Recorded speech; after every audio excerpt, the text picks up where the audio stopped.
कैसे हैं आप लोग? आप सभी का स्वागत है रंजन एजुकेशन प्लस में। तो आज हम लोग जो टॉपिक पढ़ने वाले हैं वो हम लोग पढ़ेंगे हिंदी व्याकरण में वर्णमाला पढ़ेंगे, ठीक है। तो वर्णमाला क्या होता है, वर्णमाला के प्रकार कितने होते हैं, या ध्वनि क्या होती है, ध्वनि के प्रकार क्या होते हैं, हम लोग आज इस वीडियो में अच्छे से समझेंगे, ठीक है। तो ध्वनि क्या होती है और वर्ण क्या होते हैं, वर्णमाला क्या होते हैं, वर्णमाला के प्रकार क्या होते हैं, तो आज हम लोग इस वीडियो के माध्यम से क्या करेंगे, समझेंगे। तो वर्ण बोल सकते हैं, वर्ण क्या होता है कि जो हम लोग जो भाषा बोलते हैं, भाषा जो बोलते हैं उसकी जो छोटी इकाई होती है वही क्या होती है, वर्ण होती है, ठीक है। तो लिख सकते हैं क्या इसमें, ध्वनि की सबसे छोटी इकाई, ध्वनि की सबसे छोटी इकाई वर्ण होती है, ठीक है। और कोई मान लीजिए कि कोई क्या है, वर्ण है, तो वर्ण की सबसे जो छोटी इकाई होती है उसी को क्या बोलेंगे, हम लोग वर्ण बोलेंगे। फिर तो वर्ण जब हो गया तो इसको कैसे एक्सप्लेन, जैसे मान लीजिए कि है क, इसको क्या क है ना, तो क को हम लोग क्या करेंगे, आधा क प्लस अ। तो ये आधा क है, यही क्या होती है, ध्वनि हो जाती है, क्योंकि इससे और टुकड़े इसको कर ही नहीं सकते, तो ये क्या हो जाती है, ये ध्वनि हो जाएगी, क प्लस अ।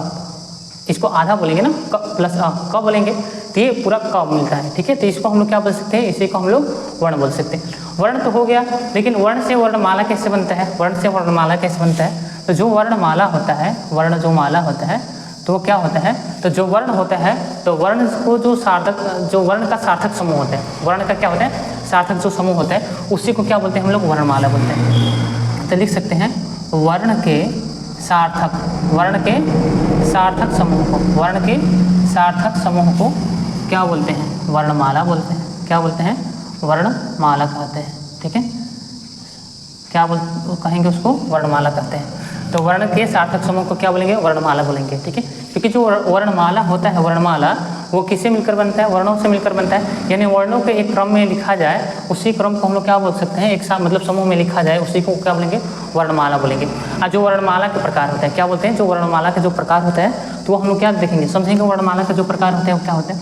तो जो वर्णमाला के प्रकार होते हैं, देखो एग्जाम के दृष्टिकोण से, एग्जाम में जो आते हैं वो आएगा, तो वर्ण के सार्थक समूह को क्या कहते हैं, वर्ण के सार्थक समूह को क्या कहते हैं, तो हम लोग क्या बोलेंगे, इसमें वर्णमाला बोलेंगे, उसको क्या बोलेंगे, वर्णमाला बोलेंगे। और ध्वनि की सबसे छोटी जो इकाई होती है उसी को हम लोग क्या बोलते हैं, वर्ण बोलते हैं। ध्वनि की जो सबसे छोटी इकाई होती है, ठीक है। और एक और हो सकता है कि भाषा की सबसे छोटी इकाई होती है वो ध्वनि होती है, ठीक है। और ध्वनि क्या होती है, तो भाषा की जो सबसे छोटी इकाई होती है वो ध्वनि होती है, ध्वनि की जो सबसे छोटी इकाई होती है उसको वर्ण बोल सकते हैं, ठीक है। भाषा की सबसे छोटी इकाई को हम लोग क्या बोलेंगे, ध्वनि बोलेंगे, और ध्वनि की सबसे छोटी इकाई को क्या बोलेंगे, वर्ण बोलेंगे, ठीक है। और इसके लिखित रूप को वर्ण बोलते हैं, ठीक है। जैसे भाषा की सबसे छोटी, यहाँ पर भी हम लोग लिख सकते हैं अथवा करके, उसके बाद से हम लोग इसमें कि भाषा की सबसे छोटी इकाई, ऐसे भाषा की सबसे छोटी इकाई को ध्वनि कहते हैं। क्या कहते हैं, ध्वनि कहते हैं। तथा इसके लिखित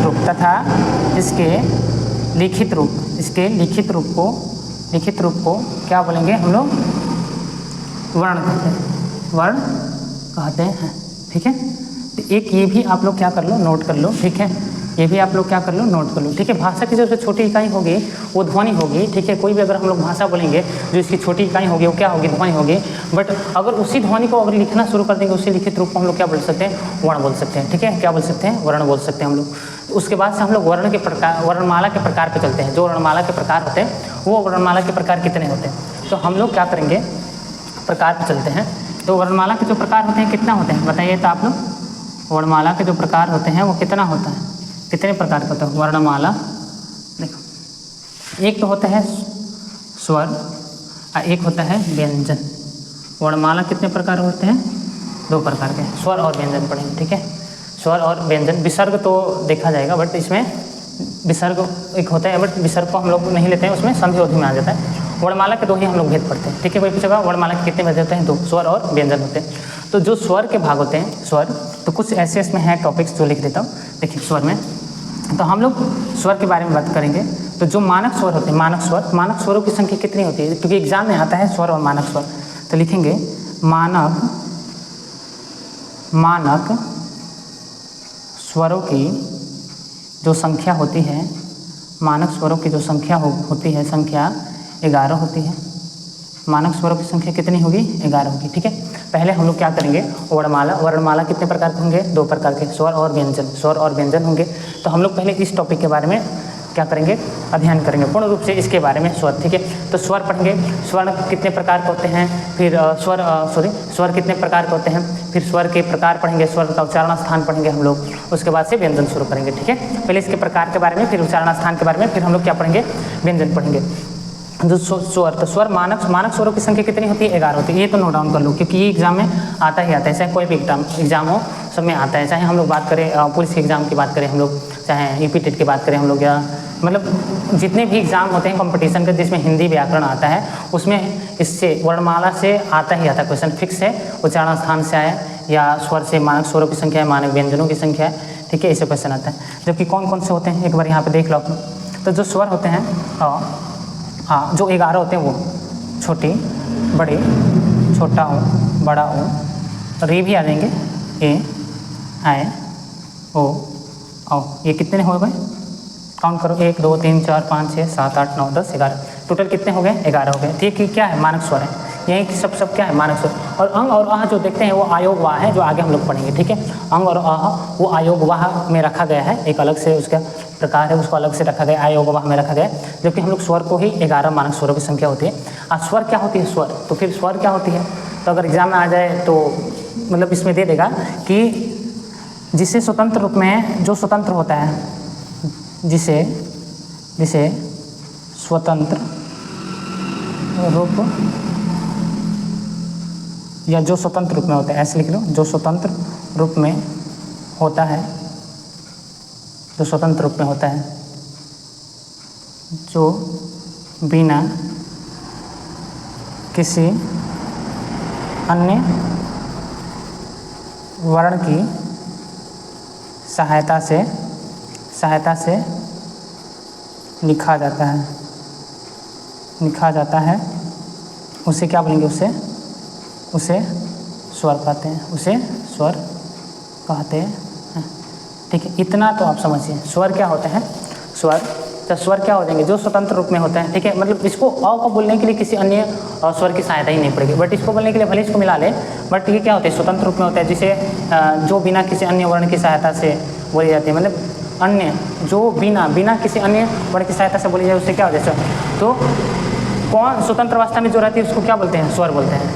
अगर स्वतंत्र अवस्था में जो रहता है उसको क्या बोलेंगे? स्वर। ऐसे भी एग्जाम में आ सकते हैं। तो ये क्या होती है? स्वर होता है। ठीक है, तो स्वर, मानक स्वरों की संख्या इंपॉर्टेंट है इसमें। और उसके बाद स्वर जो है, स्वर के ये डिफिनेशन होता है, तो आप लोग इसको नोट डाउन कर लो, स्वर का डिफिनेशन। उसके बाद हम लोग चलेंगे स्वर के प्रकार पे चलेंगे। ठीक है, क्या चलेंगे? स्वर के प्रकार पे चलेंगे। तो स्वर के प्रकार क्या होते हैं आप लोग स्क्रीनशॉट करके रखे रहिएगा। ठीक है, और आप कॉपी पेन लेकर इसको बैठ से, ठीक है, ताकि जैसे जैसे मैं नोट कराऊँ वैसे वैसे नोट करते रहें। और बात करते हैं हम लोग किसके बारे में? प्रकार के, स्वरों के प्रकार। उसके पहले मैं एक और चीज़ मैं बता दूं कि जो स्वर होते हैं, स्वर तो 11 होते हैं, बट मात्राएं कितनी होती हैं? तो मात्राएं 10 होती हैं। ठीक है, मात्राएं कितनी होती हैं? मानक स्वर कितने होते हैं? मानक स्वर, तो मानक स्वरों की अगर संख्या हम लोग बात करें, मानक स्वर यहाँ पे लिख देता हूँ, क्योंकि देखिए एक एक जो टॉपिक में लिखवा रहा हूँ सारे एग्जाम की दृष्टि से इंपॉर्टेंट। मानक स्वर की संख्या, मानक जो स्वर होंगे, मानक स्वर की संख्या कितनी होती है? संख्या होगी 11। वैसे अगर पूछेगा मानक, अगर मानक नहीं दिया रहेगा, स्वरों की संख्या पूछेगा तो 13 लगा लेंगे। ठीक है, अगर मानक लगाया रहेगा तो भी 11 लगाएंगे, मानक अगर स्वर रहेगा तो भी 11, नहीं तो अगर नहीं दिया रहेगा तो भी 13। ठीक है, ऑप्शन में अगर 13 रहेगा 13, नहीं तो 11। अब एग्जामिनर कौन सा ऑप्शन लगाते हैं वो उसके अकॉर्डिंग देखेंगे। फिर अगर मात्रा की बात करें, मात्रा या मात्राएँ की संख्या जो होती है वो होती है 10। मात्राएँ की संख्या कितनी होती है? 10। ठीक है, तो मात्राएँ की संख्या 10 याद रखना आप लोग, और मानक स्वरों की संख्या 11 याद रखना। अब बात करते हैं हम लोग स्वर के प्रकार के। स्वर के प्रकार, तो जो स्वर के प्रकार होंगे हम लोग आज इसके बारे में करेंगे चर्चा। ठीक है, ये क्या होते हैं स्वर के प्रकार? तो देखिए, स्वर अगर बोले हम लोग तो स्वर 3 प्रकार के होते हैं। ठीक है, स्वर अगर देखें तो स्वर हम लोग 3 प्रकार के देखेंगे हम लोग, बट उसमें बहुत सारे लोग अलग अलग, बहुत सारे ऐसे बोल सकते हैं जो इतिहासकार, या बोल सकते हैं जो उसमें जो वर्णमाला के बारे में जानते हैं। ठीक है, बहुत सारे व्याकरणविद जो थे वो अलग अलग स्वर के प्रकार माने हैं। ठीक है, तो पहले तो हम लोग लघु स्वर के बारे में बातें करेंगे। लघु स्वर सब लोग जानते होंगे, नहीं जानते हैं तो देख लो। लघु स्वर, फिर बात करेंगे हम लोग दीर्घ स्वर, ठीक है। एक बात करेंगे हम लोग इसमें संयुक्त स्वर, संयुक्त स्वर, ठीक है। किसके बारे में बात करेंगे हम लोग? लघु स्वर, दीर्घ स्वर और संयुक्त स्वर। लघु स्वर होगा, जो लघु स्वर होगा, तो लघु स्वर में हम लोग क्या रखेंगे? लघु स्वर में तो लघु स्वरों की संख्या 4 होती है। कौन कौन से? अ, छोटी ई, छोटा ओ और री, ठीक है। ये लघु स्वरों की संख्या कितनी होती है? 4 होती है। दीर्घ स्वरों की संख्या कितनी होगी? तो इसमें आ जाएंगे, बड़ी ई आ जाएगा, बड़ा ओ आ जाएगा। इसमें कितने मानेंगे हम लोग? 3 मानेंगे, ठीक है। कितने मानेंगे हम लोग? 3 मानेंगे। फिर अगर हम लोग देखते हैं इसमें संयुक्त स्वर में, ए आ जाएगा, आई आ जाएगा, ओ आ जाएगा, औ आ जाएगा, ठीक है। इसकी भी संख्या कितनी होती है? 4। अलग अलग क्या व्याकरणविद ने अलग अलग पाठ माना है। दीर्घ स्वर में और संयुक्त स्वर दोनों के एक ही में मिला दिया जाता है, ठीक है। बहुत सारे ऐसे देखेंगे हम लोग, शायद कामता प्रसाद, गुरु कामता प्रसाद जी हैं, उनके अकॉर्डिंग देख सकते हैं, या बहुत सारे ऐसे हैं, उनके बारे में देख सकते हैं। बट मैं यही बता रहा हूँ, ठीक है। आप यहीं देख कर जाइएगा। अगर कहीं कोई भी इशू हो तो आप कमेंट बॉक्स में एक बार कमेंट करके बताइएगा, मैं वो ही एक बार बता दूंगा, ठीक है। कि इन दोनों को मिला, ये दोनों के दोनों दीर्घ स्वर ही से मिलते हैं, क्योंकि दोनों को बोलने में दुगना ही समय लगता है, इसलिए इसको टोटल संख्या 7 मानी जाती है। बट हम लोग दीर्घ स्वर संयुक्त क्यों, हमें ये बताऊंगा, क्योंकि संयुक्त मतलब क्या? जोड़कर बनाया जाता है ना। संयुक्त मतलब क्या होता है? जोड़कर बनाया जाता है। तो कैसे जोड़कर बनाया गया वो बताया जाएगा, ठीक है। तो देखिए, अगर तो लघु स्वर की संख्या 4 हो जाएगी, दीर्घ स्वर की संख्या 3 हो जाएगी, संयुक्त स्वरों की संख्या कितनी हो जाएगी? 4 हो जाएगी। बट ये चारों के बारे में हम लोग देख सकते हैं, ठीक है। तो ये संयुक्त क्यों है? तो हम लोग बात करते हैं संयुक्त क्यों है। तो ए की बात करते हैं, फिर बात करते हैं आय की बात करते हैं, ओ की बात करते हैं और औ की बात करते हैं, ठीक है। जो ए बनेगा, ए कैसे मिलकर बनेगा, ठीक है। अ प्लस छोटी ई, आ प्लस छोटी ई मिलेगा तो क्या बनेगा? ए बनेगा। फिर हम लोग बात करेंगे आय किससे बनेगा, तो आ प्लस इसी को मिला दो, ए, आय बन जाएगा, ठीक है। फिर हम लोग बात करें अ से क्या मिलाएंगे तो ओ आ जाएगा। अ से अ के साथ क्या जोड़ेंगे तो ओ आ जाएगा, तो छोटा ओ जोड़ेंगे, छोटा ओ जोड़ेंगे, अ के साथ छोटा ओ जोड़ेंगे तो ओ आ जाएगा। और यहीं हम लोग क्या करेंगे, मतलब ऐसे जोड़ेंगे ना, ये बन रहा है, ये तो बन नहीं रहा है, तो एरो के चिन्ह मिस्टेक लग गया था।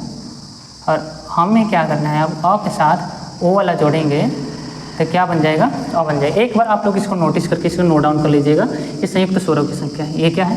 संयुक्त स्वरों की संख्या, ठीक है। तो संयुक्त संख्या अ प्लस ई, छोटी ई मिलकर ए बनेगा, अ प्लस ए बनकर आय बनेगा, अ प्लस ओ बनकर ओ बनेगा, अ प्लस ओ बनकर औ बन जाएगा, ठीक है। ये संयुक्त स्वरों की संख्या होती है, क्योंकि असंयुक्त स्वरों में 2 अलग अलग असमान स्वरों से मिलकर जो बनता है अ से, उसको हम लोग संयुक्त स्वर बोलते हैं। डिफिनेशन नहीं आता है इसको, बट हमें संयुक्त स्वरों की संख्या 4 याद रखनी है, ठीक है। कौन कौन से ये तो दिखवाती हूँ। और दीर्घ स्वरों की संख्या 3 आती है, कैसे बनता है सबको पता होगा। अ प्लस अ मिलेगा तो भी बनेगा, आ ही बनेगा, ठीक है। बट हमें ज़्यादा संधि में नहीं जाना है। और छोटी ई और छोटी ई मिलकर क्या बनता है? बड़ी ई बन जाता है। और छोटा ओ मिलकर क्या बन जाता है? बड़ा ओ बन जाता है, ठीक है। और ये तो इसको तो हम लोग लघु स्वर है, लघु स्वर को हम लोग ये स्वतंत्र अवस्था में रह सकते हैं, इसको हम लोग बिल्कुल तोड़ नहीं सकते, ठीक है। तो इसको हम लोग ऐसे लिख सकते हैं। तो ये वीडियो कैसी लगी आप लोगों को एक बार आप बताइए, क्योंकि उसके बाद से क्या है, स्वर के तो ये हो गया, प्रकार हो गया, उसके बाद से उच्चारण स्थान के बारे में हम लोग चलेंगे। तो ये वीडियो ज़्यादा लंबी हो जाएगी, तो आज के लिए ये वीडियो इतना ही रहेगा। एक वीडियो में हम लोग अच्छे से इसका उच्चारण स्थान पढ़ लेंगे, ठीक है। और आप बताइएगा कि कहीं पे अगर कुछ भी अगर छूट रहा है इसमें, ठीक है। अभी बहुत सारे हैं, वर्णमाला में तो अभी बहुत ज़्यादा है, अभी व्यंजन हम लोग पढ़ेंगे तो व्यंजन में भी बहुत ज़्यादा है, बहुत उसमें पढ़ना पड़ेगा। बट मैं बता रहा हूँ दीर्घ स्वर संयुक्त स्वर को मिलाकर बहुत सारे लोग दीर्घ स्वर ही बनाते हैं, बट मैं अलग से संयुक्त स्वर एक बताया, क्योंकि अगर संयुक्त स्वरों की संख्या बता दें आज एग्जाम में तो हम लोग 4 लगाएंगे, और यही संयुक्त स्वर होता है। किससे क्या मिलकर बना होता है, कभी ये भी एग्जाम में पूछता है कि अगर आय बनता है, अ प्लस का ए बनकर आय बन जाता है, ठीक है। तो ये छोटी छोटी जो बातें हैं ये हमें याद रखना होगा, क्योंकि एग्जाम की दृष्टि से इम्पोर्टेंट है, ठीक है। तो ये इंपॉर्टेंट, ये भी है, ये भी है, ठीक है। और ये तो सारे इंपॉर्टेंट है, ठीक है। और उच्चारण स्थान मेन होता है, तो उच्चारण स्थान में बता दूंगा। तो ये वीडियो कैसी लगी आप लोगों को? अगर ये वीडियो अच्छी लगी तो इस वीडियो को लाइक, सब्सक्राइब और शेयर कीजिए, और अपने दोस्तों को शेयर करो और सब्सक्राइब कर दो, ठीक है। ये नया चैनल है, बट आपको वीडियो हमेशा हिंदी का ही मिलेगा, और मैं कोशिश करूँगा बहुत सारे ऐसे जैसे मैं इंग्लिश भी पढ़ाता हूँ उसका भी दो, इंग्लिश ग्रामर का भी दो। ठीक है, थैंक यू सो मच। और आप इस वीडियो को लाइक कीजिए, सब्सक्राइब कीजिए। Thank you so much.